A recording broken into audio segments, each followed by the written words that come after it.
Yep, I think we're live. Okay, so welcome everybody. This is Justin E. Professor of Real Estate, and I have Carrie Little with us here. And we're just going to kind of chat today, but we're going to talk about business basics. It's really, I think, a great time to talk about what do we start needing to do. We're getting close to 2021. Carrie actually represented a few stats, and I'll introduce her a little bit better here in a second, but she running a few stats that I think are scary, really, to be honest with you, coming up that we're seeing out there. And I think we need to be prepared for what's going to happen in 2021. So Carrie Little, she is a managing broker of her own office, Caremark. She is a speaker, trainer nationwide. She is Smart Girl Media. You may see her across that stuff.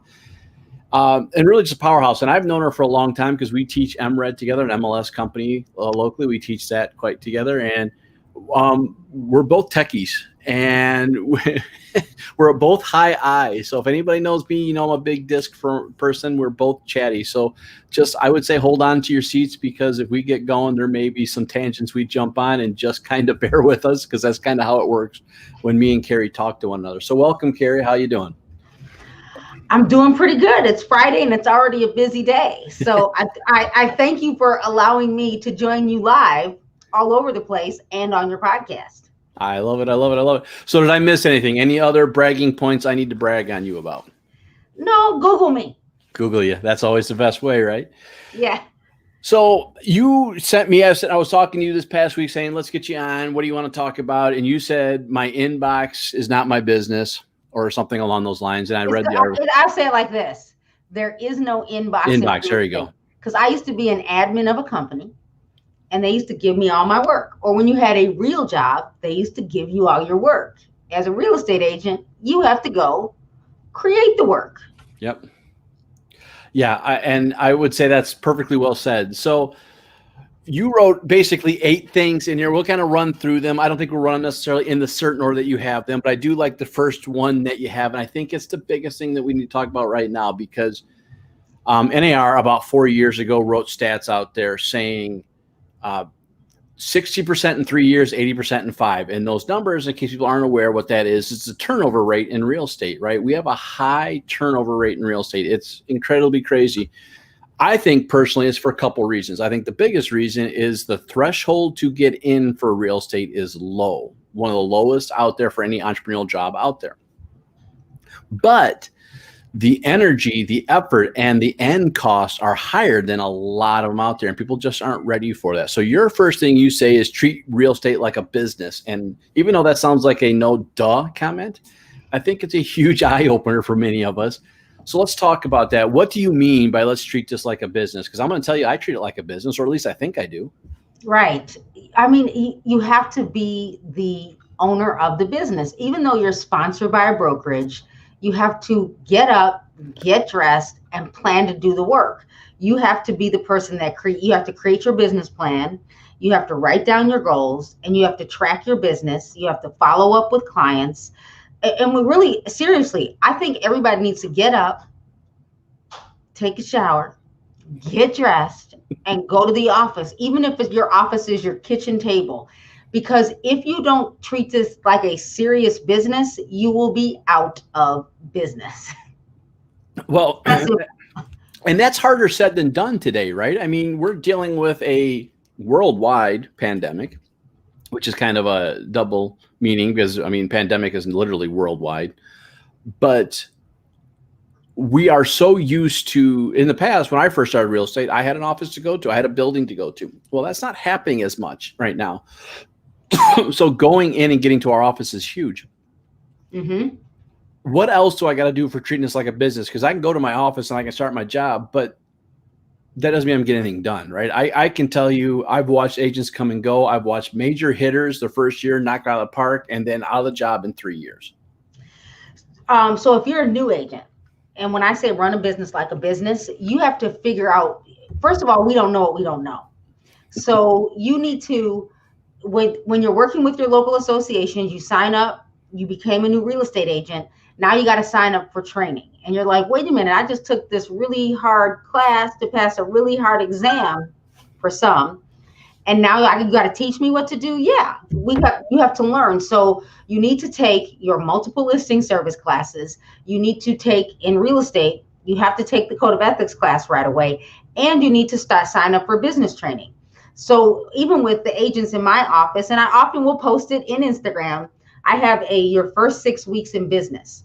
So when we say run a business like a business, you have to take a second, and we might tell you, get out a Microsoft Excel sheet, get a sheet of paper, and you need to write down everyone you know, whether they like you or not.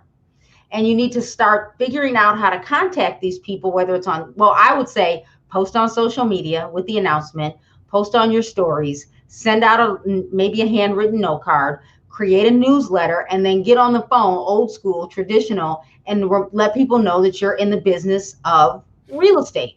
So you got to start somewhere. And I always say, a lot of times, if the classes are free, they're not free because you paid for them. They're just included in your fees. So we work in the same state, right, Justin? Yes, and we our do. MLS has free classes, but we pay our fees for these classes, whether it's monthly, every quarter, or every 6 months, or annually. But agents don't show up to class. And yesterday I had the privilege of teaching a little over 100 new real estate agents. And I'm like, you're getting more than you're supposed to, because we know you're not going to show up to class. Or many of you, half of you have regular jobs. You thought this was going to be easy, and so you're not taking the classes. So we beg you, take the classes, because number one, you will service your clients better and you'll work faster. Yeah, I mean, one of your comments in here, I think is be a learner, right? Always be learning. You have And to always be learning. I mean, think about it this way. If you don't understand how the power of learning is, I started real estate in 2006. So if anybody knows the market out there, everybody knows what's going on. 2006 was a luxury market. And I don't mean price point. I mean, it was easy. It was easy money, right? You planted a sign, you sold the home. By the way, not much has been the last 18 months. You pretty much all you had to do is plant a sign and that home was sold. But you're going to start the sign. You just needed to start the process. Right, you just got to start the process. You had to think about it. It was sold right when you thought about it. Right. But we have now hit a pandemic, and it slowed things up in March quite a bit. And now we're getting better, right? We've seen a huge explosion of sales in the last 3-4 months. But Carrie noticed a few times, she talked about the local counties out here, and you're talking double digits, 30% or more reduction in inventory. So we're going to see a slowdown in a major way. And it's not going to pick up anytime soon. Now it'll see a little bit better. Spring markets will pick up everything better. But my point for all that is this. What have you done to prepare yourself? How are you finding new business? How are you finding new sellers? How are you finding the buyers? How are you doing this stuff? And the bottom line is, you may have some ideas, and great if you have them, go after them. But training is going to be important. And it's always that way, right? When I first started 2006, as I said earlier, short sales were the biggest thing. I had to go learn short sales. Didn't want to learn them, had to go learn them. So be learning, be available for that market, be available for your industry out there, and be learning, because there's always something to learn. There's always something to do. Doesn't have to cost you money to do it either, by the way, because there's a lot of things your associations, your state, your national gives you all the time for stuff that's out there. You made a good point. Like, where are you going to find the business? Like, if you don't know where to find the business, when we say you need to always be learning in the real estate industry, you need to now we think that you should have been preparing for 2021 back in August and September. But let's just say you're like, ooh, you mean I shouldn't be doing my goals in January? No, but let's say you are, and it's December, before the holidays, or sort of before the holidays. You now have decided that you're going to start working on the business. If we know, and Justin's right, because I pulled up the stat when he started talking about it. If we know that the market is down, and in Kendall County, it's down 55% when it comes to single family detached in inventory compared to last November. Now, if we look at the entire marketplace, it's a little bit different, but inventory is down because of the pandemic. Either people are afraid to sell because they don't think they'll find something, or maybe they were furloughed in their job and they don't think, and they don't know when they're going to go back to work, so they can't sell because they can't buy, or maybe they're just like, I don't want anyone in my house. What they don't know is the real estate market needs their inventory. Now, I'm not saying you should, encourage panic, But what I am saying is that you should be the agent that's sharing the statistics so the consumer knows this is where we are. Inventory is really low. And I was talking to someone, was it this morning or yesterday? It was yesterday. And we were talking about how if you can sell and you can afford to rent, sell your house. I was like, I didn't even think of that. Like he was thinking, a lot of times we're like, I won't have anywhere to go. But if you do have somewhere to go, we're at the top of the market and interest rates are really low. And the person that couldn't buy your house last year or the year before, they can buy it now. And when you're talking about where do I find this information? If you're in our marketplace, we have Remind, we have business builder classes. Yeah, we can show you how to find the leads. And you should really be working your sphere, but that's a different conversation. Well, and again, if you're not in our marketplace, I'm hoping with all hopes that your area is doing the same thing, because there's plenty of amazing people out there all over the place. I interviewed J-Man already. I've interviewed Craig Grant. Marquis Lemons is all over the place, right? We have people out there that are out there. So if you don't have that, find them, right? If they're not in your office and they're not doing that, go find those folks, right? Go find those folks that can do that for you. One of the things that I'll push right now, and this is where my business will be in the next couple of years, is I would say if you don't have that out there, then go find a mentor that can help you with that stuff as well, right? We all need those mentors. We all need those things. I know Carrie's doing a few things for her business in the next coming months. I know I'm looking to do similar things for myself. And I'm not talking doing mentorship. It's up finding mentors for ourselves, right? Finding those people that are going to help us grow our business. So I know you talked about learning. I just want to add that on top because I think that's a huge thing for people to have that resource, whether it's your managing broker, whether it's your association, whether it's something outside of that. Have something out there that's actually going to come out there and tell Mark hi. And Justin said hi. You're not supposed to walk in. I told you when we were recording. Hey, Justin. He doesn't listen. You're live on social media. Right. It is. That'll be our blooper reel for down the road. Right. Mentors are necessary for us in our business these days. And I think we overlook that so much and have that. That's just another program for learning. Now, it can be a live mentor, coaching one-on-one, or it can be authors or people you follow on social media. Follow Carrie, follow Marquis, follow Craig Grant, right? Follow these folks, follow Katie Lance. I mean, she's pushing things right now for social media real hard, and she's got some real good stuff out there. Mm-hmm. Find those mentors that are there for you. So I think we beat the education, although I know me and you are huge proponents of education. We could talk days. And we don't mean like you should go do this and we don't do this. Right. I've spent Black Friday, people were buying TVs. I was paying for courses. So we do the same thing. We are constantly learning, number one, so we can provide great content, but we also had to pivot. March 15th, Justin and I saw the email come from even MRED. All of our training was canceled. Right. We went from money to no money. So we know what that's like. Yeah, absolutely. It's something that you got to do. And again, we're not trying to speak out of term because I know we do the same thing. My Black Friday was not spent on toys and gadgets. It was spent on education. And I'm still watching for things that are coming out for holiday sales because there's a couple programs I think are going to come out cheaper and I'm looking for them and taking advantage of it. Right. I actually just put out today on my Facebook page, give me books to read because my Audible account is going to renew and I need to burn all the credits before I lose them. How many do we need to burn? Oh my gosh, am I going to lose credits? Well, I don't know when mine is in February, my renewal period comes up here soon. So you pay for it annually? They do it annually. So if you have the annual plan, monthly. Well, it doesn't matter, but you're paying so I pay annually, but it doesn't matter. Either way, you can only keep 6 credits. Right. So if you have more than 6, which I did because I haven't been driving. I haven't been driving around. So I haven't been listening to a lot of books. So my credits have been just sitting there. So I was reaching out and people gave me awesome books to read. So now I've got a plethora of those to go through the next 6 months before my account recycles itself. Now, if you're doing the other one, again, even if you're doing the once a month thing, you're paying it, you still can only keep so many. They don't let you keep them forever. So that's the second thing. Now, again, we're not doing this in order, but let's talk about this then. Since we are talking that the inventory will be a little bit low, let's jump to your fifth one where it talks about identifying your client, because I think this is really what it's hard. And the way I've always described this, and when I've gone to conferences and I watch people, I always describe people saying they have three major buckets in their business. One is their sphere. I mean, everybody has their SOI, the people they want to work with. Two, they have a area they want to farm, right? Lead generation of some sort. And then there's a bucket that everyone else needs to identify what that is, right? You are calling it your best client. What does that look like to us?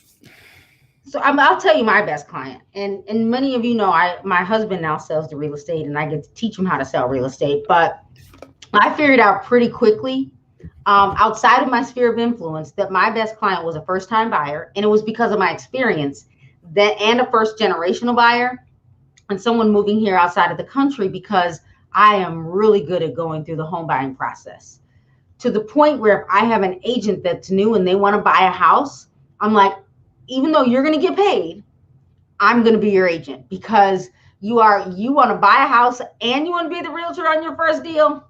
You are emotional. We're going to do this together. So I know that's my best client. Now, do you want to know my third bucket? What's your third bucket? My third bucket is back in '97, I worked for the builder in the subdivision that I bought in. And my third bucket it was my subdivision that I lived in. Now it's 2 subdivisions. So every single month, those subdivisions get a newsletter from Mark and I, so we can target those clients. So that's my third bucket. And I think that's a great bucket. That's what I always had, right? It was my SOI. It was a neighborhood I worked. And then for me, it was, because I started real estate basically in the down market, it was short sales, right? That was my third bucket. It's not my bucket anymore. I refer that stuff out willingly. That was my only bucket back in, so when 2007 happened and the market really started to shift, we were forced to learn how to do short sales on our own before the class. We could have wrote the class. Right. So I really became an expert on short sales and pre-foreclosures. That was a bucket that maybe, like Justin said, none of us wanted, but we knew we had to go after that bucket because that was how we were going to make a living. And those people became boomerang buyers once they had gotten past the 3 years of being in that short sale after it had closed. Yeah, so the last 2-3 years, that's where most of my business has come from, really, is from then going again. They liked the process I dealt with them for, and they went again. So yeah, absolutely. So yeah, always identify that best client, right? You're going to know what that is. First-time home buyers, investors, luxury market. It could be your neighborhood, really, to be honest. You may have just such that little cozy neighborhood. That's what you're trying to build around, and that's fine. But identify that. You know, you're going to have people call it so many things. Your customer avatar, your one client, whatever it is. But figure that out. So the next thing is, once you have identified that client, what does the lead generation look like from that regards? Now, mind you, it doesn't have to be this. I know me and you are techie, so obviously we're probably going to have a slant towards the online lead generation. We have that, I think, both of us fairly well mastered. But it doesn't have to always be that. So for you, what does that look like? Like when you teach your office on lead generation, what does that look like today? Okay. And let's just go with, let's say you're working your sphere of influence. I like to mail to my sphere of influence every month. They get a Carrie newsletter, and then they also get the statistics from their city. Now, I'm not saying I'm ever lazy, but if I am, they're getting the county. Because then I can print 20 of these, 20 of these, and 20 of these. So they get a broader picture. But every month, that's what they're going to get. So that's the sphere of influence. In addition to the sphere, I'm going to give you some tips your heads might hurt. I also send an email marketing piece to that sphere because I have a client in New York that owns a house here in Illinois.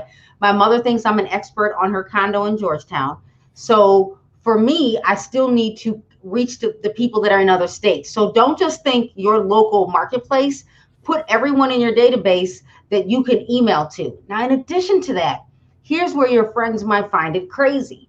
You can take that same email list and build a social media campaign on Facebook and Instagram where they are marketed to, and it might be every quarter, it could be every single month, but because you have their email, you can target them on social media. How cool is that? So just my sphere of influence, I can reach them by mailing. I can reach them by, and with maybe a newsletter. And if you're like, Carrie, oh my gosh, I'm overwhelmed. How am I going to do this newsletter? There are tools you can use where they're pre-created. Like many of our title companies might give us Breakthrough Broker. Or you can create your own on Canva. And if you're really like Carrie, that's still a lot, create a simple flyer or create a letter that says, Dear Tom, in this month, don't forget, here's the market update. And then you can add the market update from your MLS, or for us, it's Info Sparks. If you're watching from another state, I believe it is Market View from Showing Time. Then again, I have the newsletter. So the newsletter gets mailed, they have the email, and then the social media. Now, if I were mailing to my neighborhoods, what I like to do to generate leads is I will mail to in my marketplace. I always do a newsletter, and then there's always a call to action to get them back to social media, back to my YouTube channel or playlist, and then a place where they can go to get information about the market. So that's where I use a landing page or Cloud CMA's landing page, or I build my own landing page with Google Forms. So you have a way to reach these people and to get their information so you can create another email list so you can keep in touch with them. So what do you think, Justin? Sounds like everything I do. Sounds like everything I do there.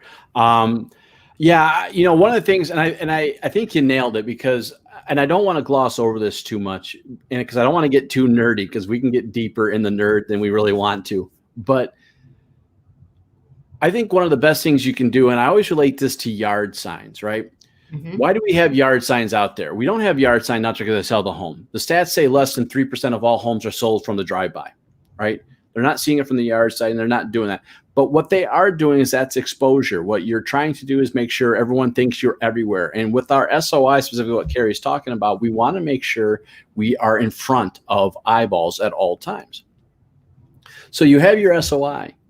Now you have an email list. You have this amazing email list that sits out there, and you can email. And hopefully, if you have it done right, as Carrie said, you have the mailing address so you can mail to them. But I like the email address, because even if I mail to them, I can then put them on a Facebook ad group. And for $10, for the same time I'm emailing out, I can then just focus on them. I don't care if they click. I don't care if they do anything. For $10, I can hit that group, and now they're seeing me on Facebook for a week.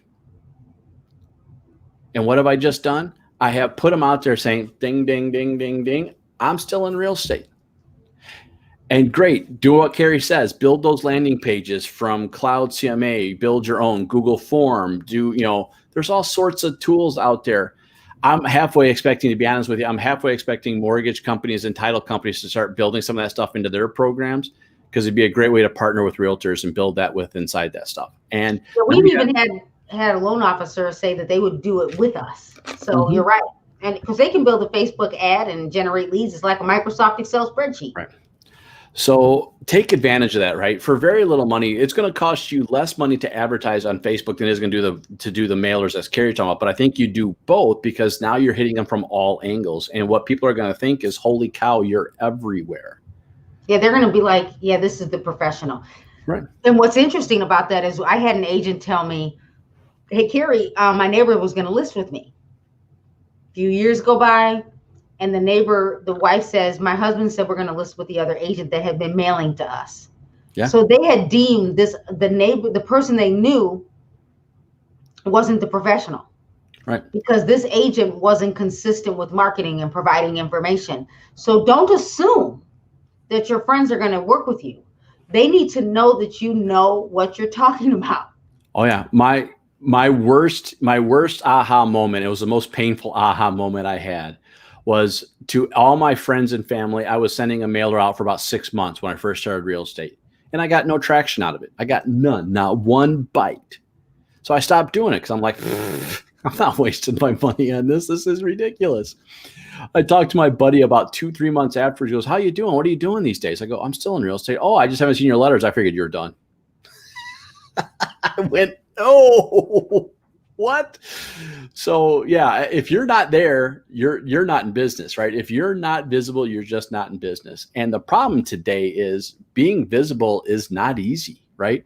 You've got emails coming out to left and right. Mailers are actually probably one of the best converting things going out there right now because there is so little texting, phone. We're getting over communicated with. But I think mailers are one of the best converting things out there right now. Think about your mailbox these days versus even 2 years ago. It's a third of what was in there before. Yeah, I mean, in my subdivision, I think there's one realtor that mails to my subdivision once a year. Mm-hmm. Merry Christmas. She has and she has not listed anything here. Right. But we're a big subdivision, and people like this price point. Yeah. It's not like huge, but it's one of the bigger price points in the city. So now here's what I will tell you with that, coming from a cheap perspective, and I am cheap, beyond cheap. You don't want to mail. If your municipality allows you, take the time and walk. Take that time and door knock and put those flyers out manually. That's what I did when I first started. Because like I said, I stopped doing the mailers. It wasn't showing me any business, and I stopped, and it hurt me. Because as soon as my friends started saying, what the heck, my ego was killed. You're right. Because let me tell you, so I'm going to say I didn't have the pocketbook to mail when I started. Right. So I literally went and bought doorknob bags. Yep. I created my own newsletter in Microsoft Publisher. Now you got to remember, this is pre-social media. Right. This was social media. This was it. So I created my own newsletter. I stuffed the doorknob bag. I put the kids in the wagon. And I put the doorknob bags on a hanger so they wouldn't slide all over the wagon. And we put the doorknob bags out every single month. Unless it got cold, but every single month. And then when I could still convince the kids to do it for me, great. But once they stopped, I had to do it. But I'll tell you, it took 7 months for someone to pick me. Yeah. 7 months. And it worked. I went cheaper than that. So I still used Publisher, but I went to Michael's, I think it was. Hobby Lobby or Michael's, I don't remember which one it was. And I bought one of those inch circular cutouts. So what I did is on Publishers, I printed with landscape-wise 3 versions of my little newsletter, right? Stats, what's going on, things like that, front and back. I cut it out in 3s. I hole punch and cut them out. So I had my own little door hangers I built myself. I wasn't spending the plastic bags. I wouldn't call that cheap. I would call that strategic. But here's the thing. I did it, and that's where my first 4 or 5 businesses came from, outside of family. And I was more nervous when someone actually called me. Right. I had no problem going to talk to everybody, and then someone called me for real, and I was like, oh. Yeah, but they worked with me, loved me, worked out great. No, all I will put on the caveat, because I know me and Carrie are both fans of it, but I would just put a huge caveat: know your municipality rules, because there are solicitation rules that exist out there. Sometimes it requires a permit. Sometimes it requires other approval methods to get through, but always make sure you know what your municipality rules on that, because that's huge. But I would say do it if you can do it, right? I mean, if you live in the city and you live in a condo complex, it's darn near impossible unless you built a relationship with the management team. But do what you can, because it's going to work. I promise that, because it's worked for me. And if I wanted to get exercise, I'd do it again today, because it works. If you wanted to get exercise. If I wanted to get it. Well, I got exercise other ways right now. That's not one of them. Right. But the hardest thing for real estate agents is starting. So I've been teaching a class with Marky. Yep. And I had an agent send me a DM. And this agent put in our group that we had that he was like, Marky and Carrie told me to mail. So I literally have a screenshot of a photo of all of his mailers. He hand wrote all the envelopes, and I'm posting it. And then I'm getting DMs from my agents. Carrie, I'm on it. They're going out tomorrow. Like, sometimes it takes you to see that someone else is doing this for you to do it. Everything works. You have to work. There is no inbox in real estate. You have to create the leads. You have to make the phone ring. Unless you're going to cold call, and it still works. I'm not cold calling, but cold calling does still work. You got to start. And I'll tell you, I have handwritten note cards. Let me think. I got one. I've got 3 in the kitchen. I don't know where I put my stamps. Mark and I keep debating.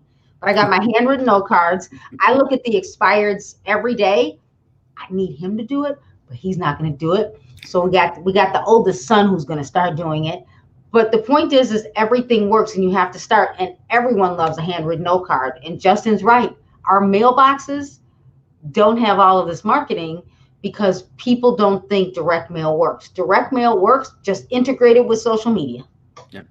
And I think that's a perfect combo, because again, for minimal amount of dollars, especially if you get the email address, and tools like Remind, Smart Zip have that stuff. You can get access to it all the time, that you have that out there, and it's powerful. The only thing, here's what I will say, going to what Carrie just said, and now this is one of the mantras I always say: I don't care how you lead generate, just consistently do it. Right? We're getting very close to tax season, right? We got 3 months before you're going to see tax season go into prime time. And what you're going to start seeing is out there on busy roads is somebody standing out there with the Statue of Liberty outfit out there saying, come in, check out for our tax assessment, whatever they want to call it. They wouldn't do it if it doesn't bring business in, right? So if you wanted to stand out in the front of a busy road saying free CMA, spinning signs all over the place, you're going to get business. I am not saying it's the most efficient way to do this. What I'm saying is it works, right? Consistently. You can't sit there and say, you can't do like I did for 6 months saying my newsletters don't work, I stop. It ain't going to work, right? You can't do social media for 6 months and say it doesn't work. I can't do this podcasting for 6 months and say it didn't do anything. I can't do that.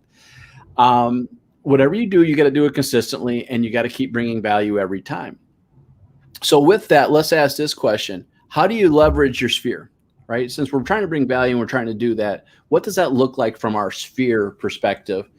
We're still lead generating. We're still doing that. And, stats say our best business is going to come from what we call our commonly call our SOI, our sphere, our people that we know, the people that know us, that like us and trust us.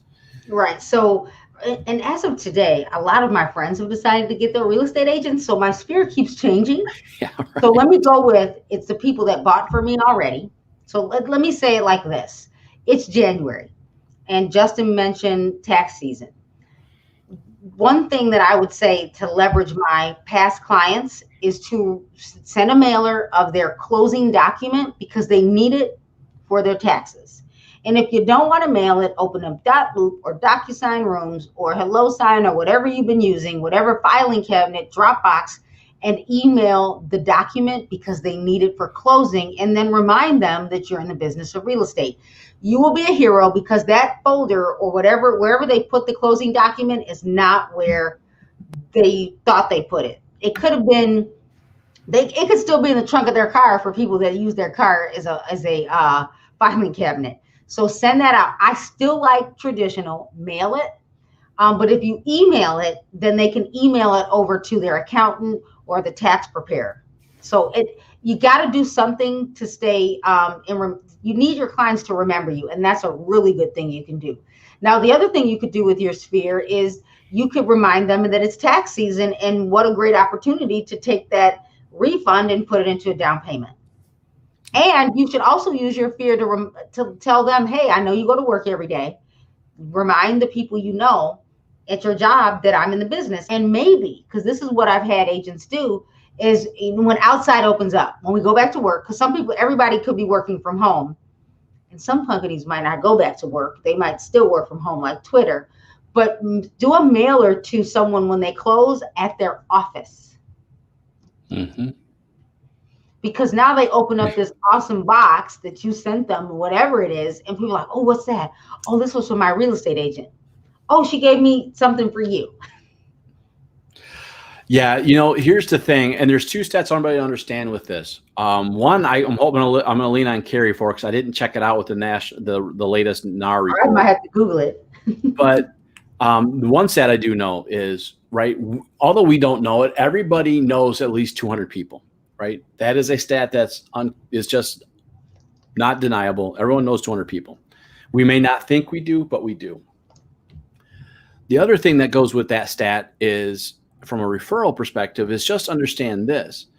I think right now, home ownership is double-digit years. I think it's like 10 years, right? 10, 11 years. It could have gone down this last one. The year before. Every city is different, but if we went with the average, that's right. About right. Yeah, national average is going to be, if it's not double digits, it's darn close to double digit, right? It's going to be between 9 and 11 years. It's going to be right around there somewhere right now. It could have dropped this last time because it was such a busy year that we might have dropped that a bit. So my point for that is if you keep communicating with your sellers, right, your clients, well, they may not be buying in 2-3 years, but they know 200 people. And statistically speaking, you probably got 2% of that group in there that's going to sell that they know. Well, would you like 4 deals from one person? I know I would. And that there's always that one person that will refer you like crazy. I did Google how many people do we know, and Google said about 600. Right. Average American knows about 600. And I went to the NAR quick reports, and I had to really start working at this one because something just came out in November. So there's some new data we need to look at. I haven't read the latest NAR report, the buyer seller report. I got to get on it. I just haven't done that one yet. Bad on me for not doing it, especially when I'm with Carrie, one of our, with her, we got 2 national instructors right here and I didn't even know it. So I got to go look. It's in my to-do. Yeah, same here. I haven't had time. That's what we'll say. That's probably not true. I just haven't prioritized that yet. So yeah, I would say eventually just understand that your sphere is always going to be your best business, not your only business. That's why I always call it 3 buckets. When I have studied people, when I was going and starting real estate, I always call it the 3 bucket system: your sphere, your best client, and then that other thing that intrigues you or what the market is demanding of, right? It's one of those things. It could be simply going to play basketball twice a week or 3 times a week, because my husband went outside here in Illinois. We were shut down. Every state isn't the same, but he would go play basketball 3 days a week at the community, at the church. Yep. And he met an attorney there. He's closed 2 deals there. Yep. Me too. Basketball's been good for me. So, I mean, what do you love doing? Yeah. That's a lot of where your business will come from. Well, and that goes, I mean, that's a natural lead to the next thing in here, because one of the things you talk about is networking events. And for me, it's a huge thing, right? For 2 reasons. One, I am notoriously bad at going to the traditional networking events, but to me, basketball is a networking event. We're 40-plus-year-old people playing basketball.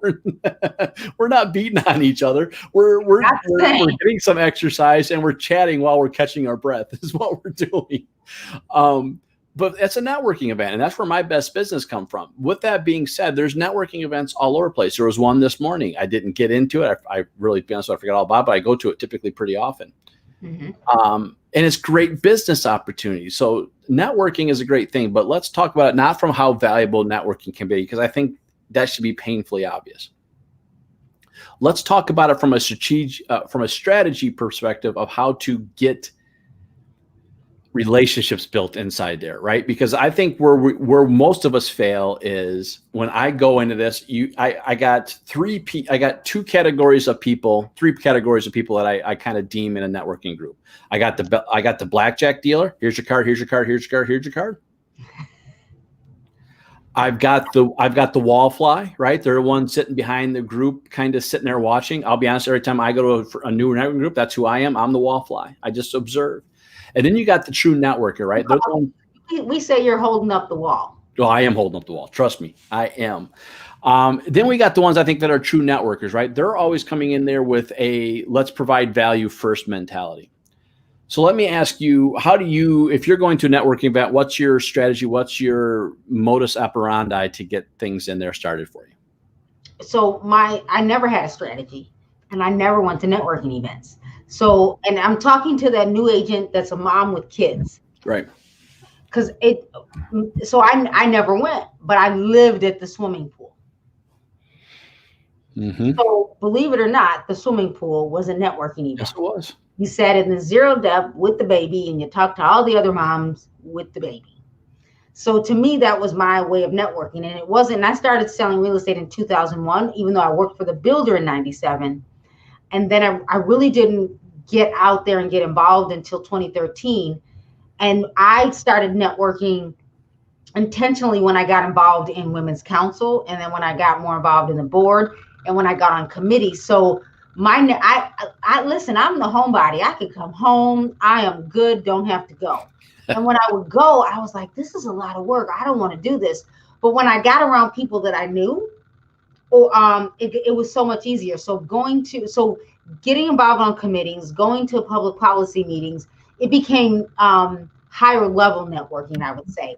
And then when I would get in women's council and I realized, oh, I could go to the national events, I would network. So you would go and meet people, you'd be at the expo, you would be in a committee meeting, people you didn't know.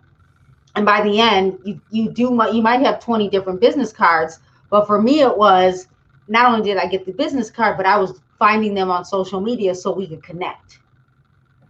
So networking for me in the beginning was the swimming pool, or the park district, or it was the gymnastics building, or it was the baseball games, or it was the kids' basketball games. For me, it was a lot different just because I just didn't have the bandwidth because I didn't have babysitters. So my networking was with the neighbors. And I think that's so perfectly well said, right? We showed basketball as a great networking opportunity. Your kids' events, I think, are another great opportunity because, again, you're watching your kids do something. In all due candor, unless they are at a competitive level, there's not a lot of action going on in those events. So there's a lot of downtime. So yeah, one of the things that was wrote in the comments, organic meeting. I think that's perfectly well said, right? These are just things that happen. You have a lot of chat time. So, and you have something, you guys have a built-in common interest, your kids' entertainment, right? It's already built in.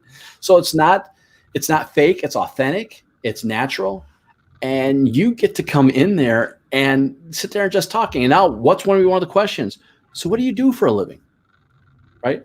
It's the easiest question we can lead as real estate professionals to those people, because you're going to say, oh yeah, what do you do? Oh, I work for Arthur Anderson Consulting. Oh, that's awesome. How does that work? What do you do there? Right? You ask those questions out of curiosity.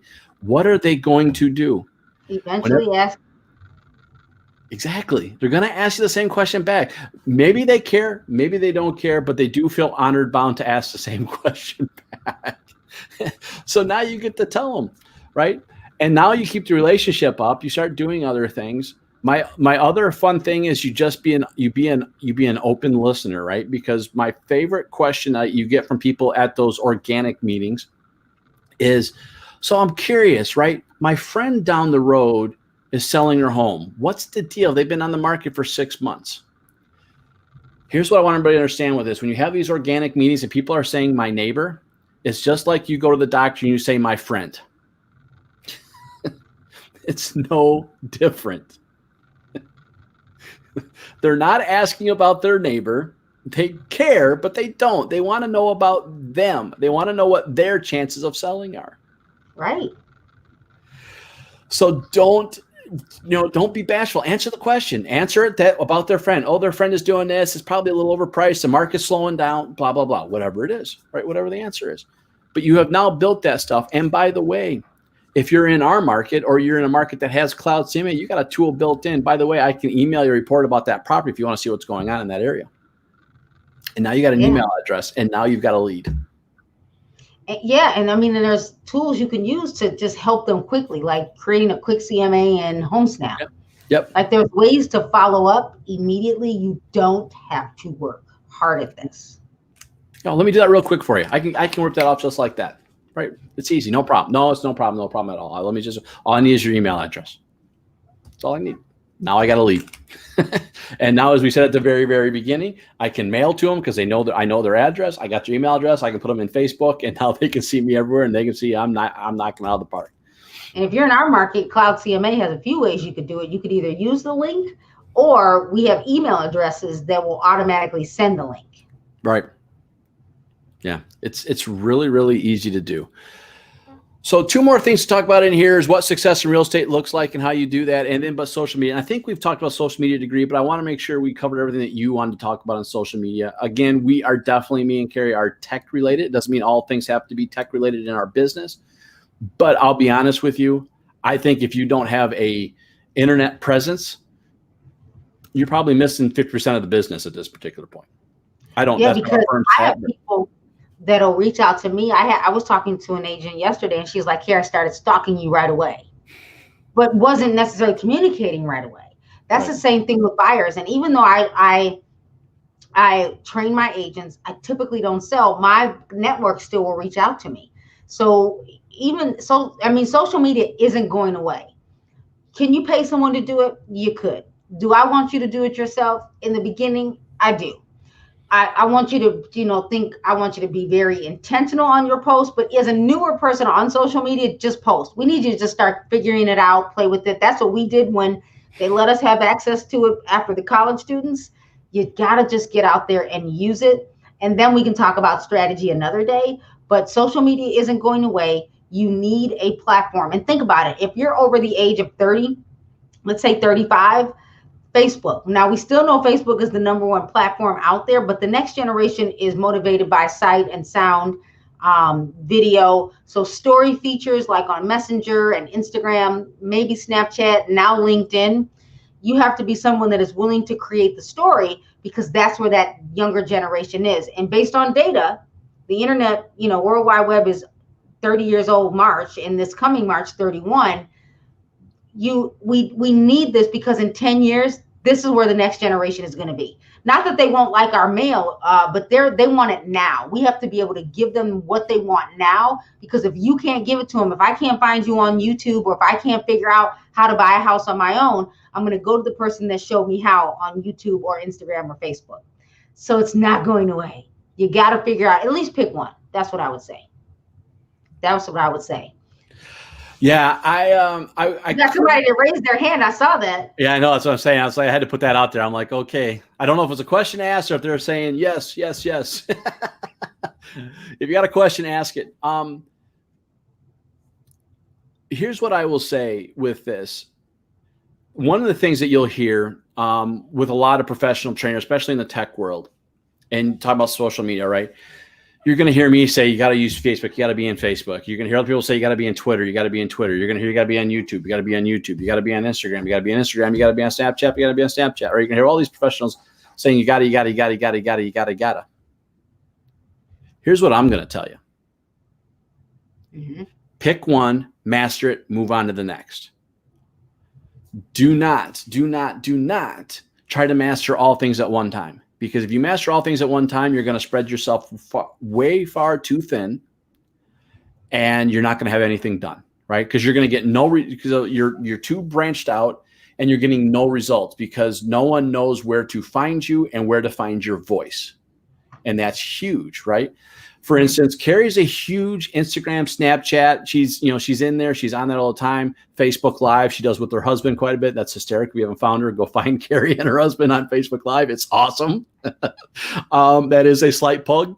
She didn't know I was going to do that, but I love those things. And I love to see if I can poke the bear a little bit, antagonize him a little bit. It's always fun to do. But pick your one audience, right? Now, if you're going to say what audience to pick, we're all going to have our difference of opinions. Here's what I'm going to say. It goes back to the earlier question. Identify who your audience is. Once you know who your audience is, you're going to know what platform to be on, because each one of those audiences are on a different platform, right? So I can't tell you which one to be on, but I can sit there and tell you that if you're going to deal with the Generation Xers and the baby boomers, it's probably going to be Facebook. If it's going to be the millennials or the Generation Zers, it's probably not going to be Facebook. It's the truth. If you go to Pew Research, you're absolutely right. Because based on data, that next generation, first of all, we might still have cable in our house. Right. They are streaming everything. And right now, this is why I'm hardwired. This is why Jonathan is hardwired, because he is on Twitch. Yeah. Streaming, and you probably don't even know. The people watching may not even know what I just said. And they're making, this is where they are, this is where they live. So if you really want to reach that next generation, you got to create how-to videos. Yeah, but you need to know your network. Well, and I'm glad you said that, because we're already at 48 minutes. Holy cow. So we're going to talk about that at a different time, but I do think video is a conversation we have. And one of the things that I want to do, because I had a little bit with J-Man, but what I want to do at some point in time is have you, Marquis, and J-Man and myself all just do this together and talk about video, because I agree with you. There's two things that I think are necessary in video, and this is going to be the short plug. I'll let you say a little bit about that, and then we'll move on to the last topic, and then I'll let you plug away. But I think YouTube is the ultimate channel to be on. I think video is where it's at. I think YouTube is where it's at. Now, people can disagree. I know if I talk to Marquis, and probably if I talk to you, it's Instagram, and I don't disagree with that. But the reason I like YouTube is built on search. It's built on Google. So it's built on discoverability. I think it's the best discoverability tool out there. It's not the only tool. It's not the only solution. But if you are going to be on YouTube, you absolutely 1000% nailed it. If you're going to be on YouTube, it's got to be how-tos, DIYs, right? How to get exposure, how to build a gaming platform, how to, fix your car overnight, right? Whatever it may be, that's what it is. It's a how-to session. Like some of this stuff is on here, what I'm doing here, some of this is on here, but it's not that. What's your opinion about video? I know what it is, but I was going to say, I'm intentional on Instagram, but I bought a course on YouTube. Yeah. Because YouTube is owned by the #1 search engine in the world. And I have video. I have people watch my video. I'm a managing broker in Illinois, meaning I have agents. So it's a lot. I mean, there's not enough time in the day, but that is my 2021 goal. And it's a part of my plan is to fix my YouTube channel. Yeah, I got to get mine better. That's why. And by the way, if you did not get to watch all the videos on NAR, like if you signed up for NAR conference and you did not watch all the videos, watch one video, Antoine DuPont's YouTube video, because that was hugely powerful. That was huge. Sorry, I got little timers talking to me behind the scenes here. Watch those videos because that was extremely informational. I'm actually hoping to get him on there. I'm trying to talk to him now to see if he'll come on, and hopefully he'll come on and talk. That'll be a good one. So last question here, success in real estate. What does that look like? I mean, I know it's going to look different for everybody, but if we're trying to set a barometer for agents, what should they aspire to? What should they do? How are we looking at success in real estate today? Let me say, success is going to be different for all of us. It won't happen overnight. Although the agent that I talked to yesterday, she started in January and she told her broker owner that she was going to do 20 deals. And he was like, that's not realistic. And she's closing her 20th deal this month. That's so awesome. It's how much do you want to work? Now, I do teach a class where I show agents how to figure out how to make a 6-figure income and how many properties they need to sell in the city they want to work in. But success comes when you get up, get dressed, and go to work.